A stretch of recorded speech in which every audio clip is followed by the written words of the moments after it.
So you can follow along. I'm going to be going through, as I usually do for these videos, basically doing a walkthrough of the applicable PNPs, going through the requirements, eligibility, and stuff like that. If you are watching this on YouTube after the fact, make sure to sign up for free at visto.ai, totally free to join. And we do these live videos every week. So without further ado, let's get into arguably the most popular PNP program in all of the country, which is Ontario, the OINP, OINP, Ontario's PNP systems. Now, there's a bunch of them. So you're going to notice here that Ontario has a whole bunch of streams. One of the main reasons, and again, I'll just make a quick note. If you do have any questions, you can post them in the chat whenever you want. I'm gonna answer questions at the end. So I'm probably gonna talk for about 10-15 minutes. Won't be super long, and then I will answer any and all questions. So Ontario, for those who don't know, about 45% of immigrants, new immigrants, move and settle in Ontario. So it's super busy, really popular. I live in Ontario. I live in Toronto. Can't speak more highly about it. I grew up in Ottawa, also in Ontario. They have a bunch of streams, right? So you can see here, they actually have a total of 6 plus 3 is 9, some of which are open, some of which are not. So definitely keep an eye on this link because some of them are opening and closing throughout. Of the 6 that are open, we're going to focus on 2. We're going to focus on the human capital priority stream. That's probably the most popular. And we're also going to briefly touch on the entrepreneur stream. The reason why I'm not covering the other ones is I usually don't focus on the ones that involve having a job in Canada and or like being a Canadian graduate, right? Because for those, it's kind of straightforward, and if you meet those requirements, you can just go through the requirements yourselves. The majority of our Visto users are outside of the country without a job here, right? So I don't want to spend time showing you all this content for stuff that doesn't apply to you. So we're going to consider the human capital priority stream, which is skilled workers who are outside of the country and don't have a job offer. And we're going to talk about the entrepreneur stream. The rest of them, like about French speaking PhD grads in Canada, like having a job offer, are not super applicable. And so for most of our users, especially the ones who are watching this, so I'm going to skip over those. But really quickly, so the link I sent you is more of an overview, right? So it talks about kind of the what you need to know. It's not super important. You could kind of flip through it, but it basically gives a highlight of exactly kind of the different categories and the application process, including the costs. We're going to go into the details of each one though. So what I recommend is actually picking the programs that apply to you and doing deeper dives on those. So that's what we're going to do here. We're going to do a deeper dive on the human capital priority stream and entrepreneur stream. And after I take a sip of water, we are going to dive right in, starting with the human capital priority stream. We're going to spend the most time on this one because it's most applicable, I think, to the majority of our users.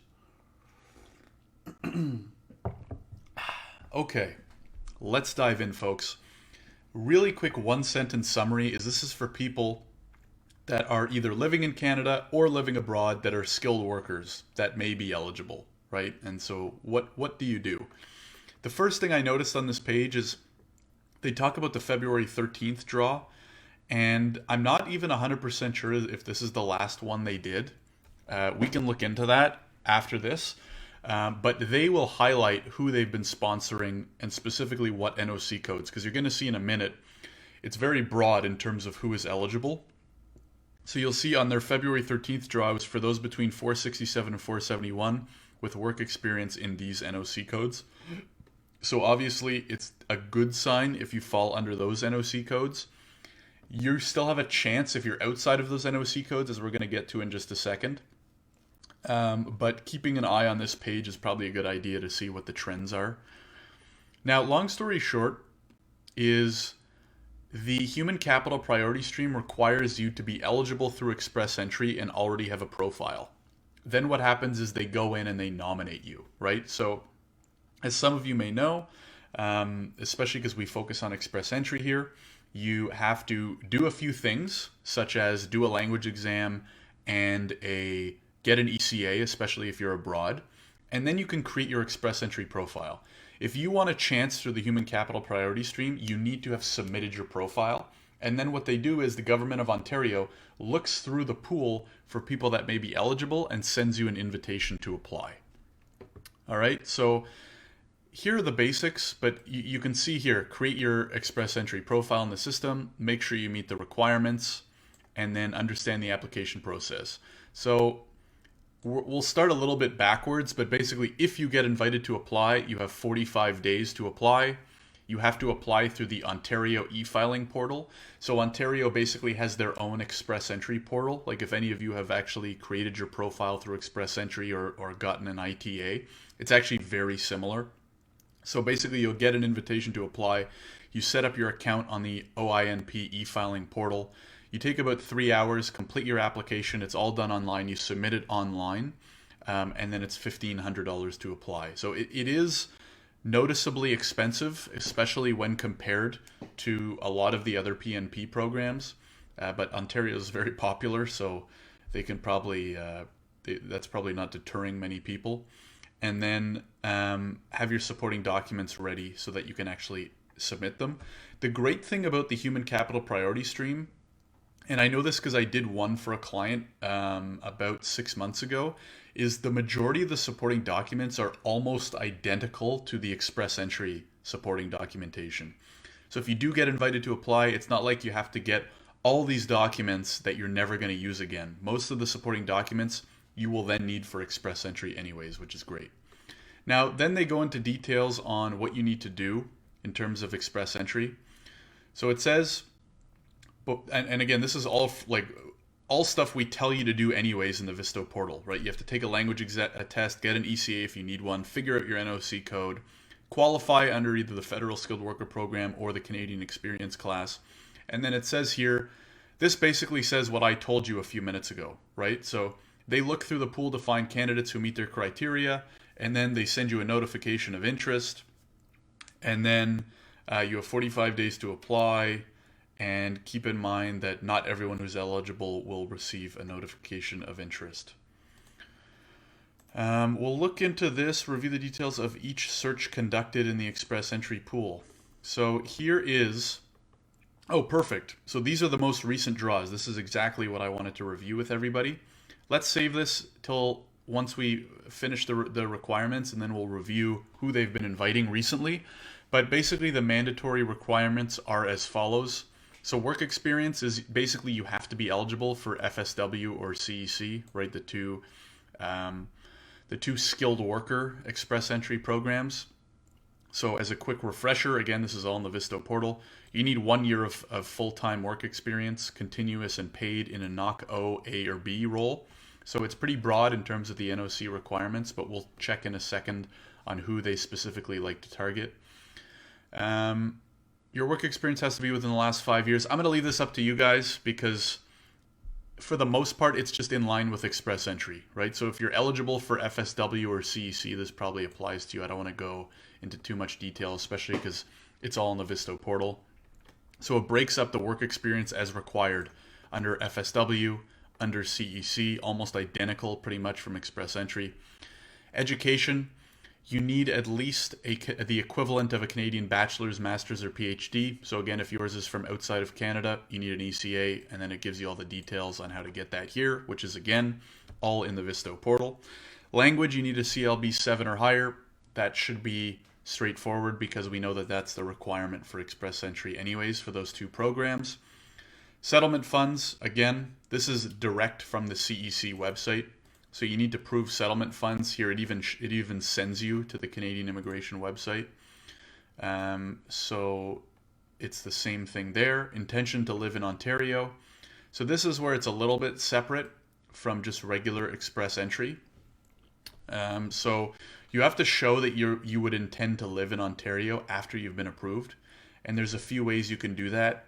So one is working or having worked in Ontario, getting job offers or applying, interviewing for jobs. So even if you're applying to jobs, you'll want proof of that. Studying, volunteering, leasing, owning property, visiting. So I'm trying to highlight the things that you can do from outside of the country, visiting, or having professional networks or affiliation, family ties, and personal relationships. So obviously if you've never been to Canada before, then it might be tough to prove some of these. But the ones that stand out the most are things like visiting, which you can't really do now. It's April 2020, so COVID situation is well upon us. But applying to jobs, having networks, building networks and stuff like that there is definitely a good idea. And that's pretty much it. It's actually very straightforward in terms of these mandatory requirements, so I recommend going through them yourself just to make sure that you actually meet them. The cost, again, $1,500, and you can see here what they do and don't accept. And of course, you can use a paid representative, submitting an application. This is all traditional stuff. So it's pretty straightforward in the sense that if you're eligible through FSW or CEC, then you're probably eligible for human capital priorities. The key is that it's totally up to them, right? So they do draws based on their needs. Let's take a look at what some of their previous needs have been. So I'm going to scroll down here a little bit. This is just an overview of the program. So far to date in 2020, they've invited 1,440 people through the human capital priority stream. So you can see even the other ones they haven't even really used yet, so that's why I didn't want to focus on them. 1,440 through the human capital priority stream. Let's see. So you can see they did one mid-February, one mid-January. They did not do one in March, and that may be COVID related. So it may be harder to rely on this for the next few months due to COVID. And you can see here that in February, they targeted, where is it here? Top tech occupations.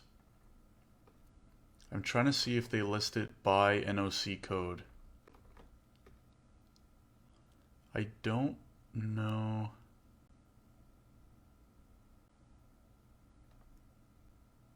Okay, so these are a whole bunch of updates. I'll go through these and let you guys know if there's anything specific. But I'm wondering if they don't show a breakdown. You can still see here Ontario Human Capital Priority Stream is far and away the most popular one in terms of invitations. So you can see Ontario sent out 6,600 invitations in 2019. And I'm trying to find a breakdown for all of you. I may have to look for this after the fact and get back to you, basically to see what the high priority NOC codes are.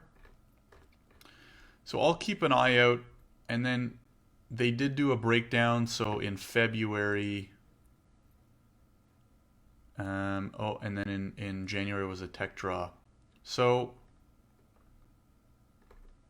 where was it?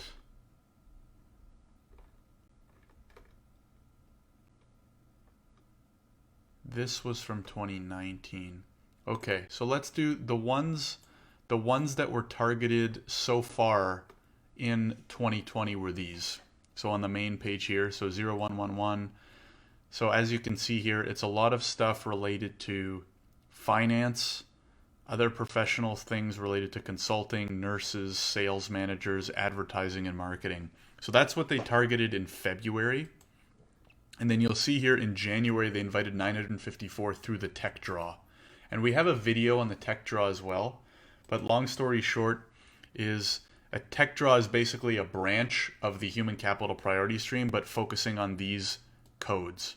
So there's 6, they all relate to tech, right? You can see them here, 2173, 4, 2147, 2175, 2172, 0213. So tech focused in January. And then you can go through what was invited through all of 2019 as well. So here they did a few in August, July, May, January. And it was targeting primarily these and also other tech draws and stuff like that. So you're going to want to see if you fall under either the tech draw or these types of NOC codes to give yourself a chance. And then they break it down also by other programs and other years as well. I'm going to post this link in the chat too, because it'll be good for you to look at. Gabriel asks, what is the tech draw? Yeah, so Gabriel, the tech draw is basically a branch of the human capital priority stream targeting only tech workers. So for those who fall under these 6 NOC codes, I actually did a deep dive on the tech draw. So if you go on the YouTube channel, then I might even be able to find you the video right now. But if you go under, I know I did one on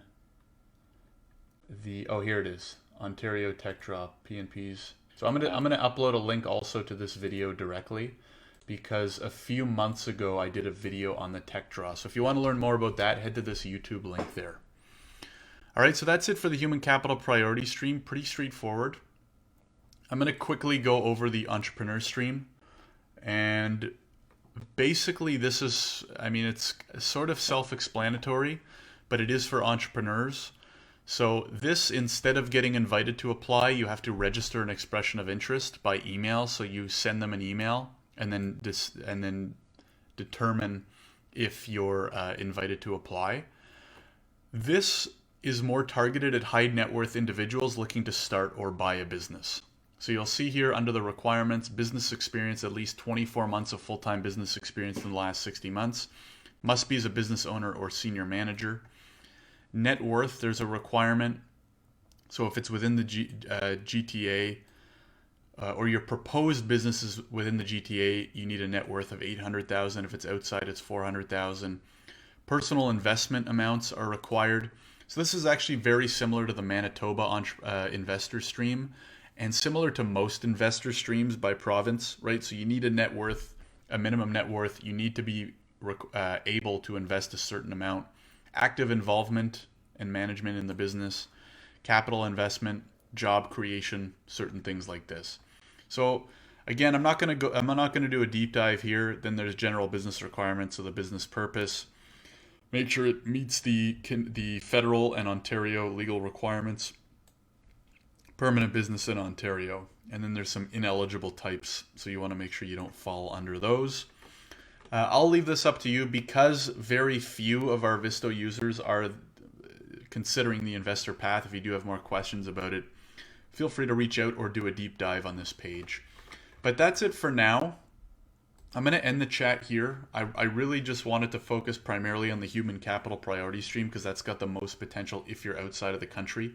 Unfortunately, it looks like it's been put on hold, because they did a draw in January and February, but then didn't do one in March and haven't done one in April yet. We'll keep an eye on it and keep you guys posted. But that's just so you have an idea of what the human capital priority stream is and the tech draw. And what I'm going to do now is I'm going to take a sip of water, and then we're going to stick around for a Q&A if anybody does have any questions. Thank you for tuning in to all who did, whether you watched it live or after the fact. If you aren't already a member of Visto, if you're watching this probably on our YouTube channel after the fact, make sure to sign up, totally free, and you can attend these live videos at visto.ai, and hope to see you as part of the community. So I'm going to take a quick sip, and then I am going to answer some questions.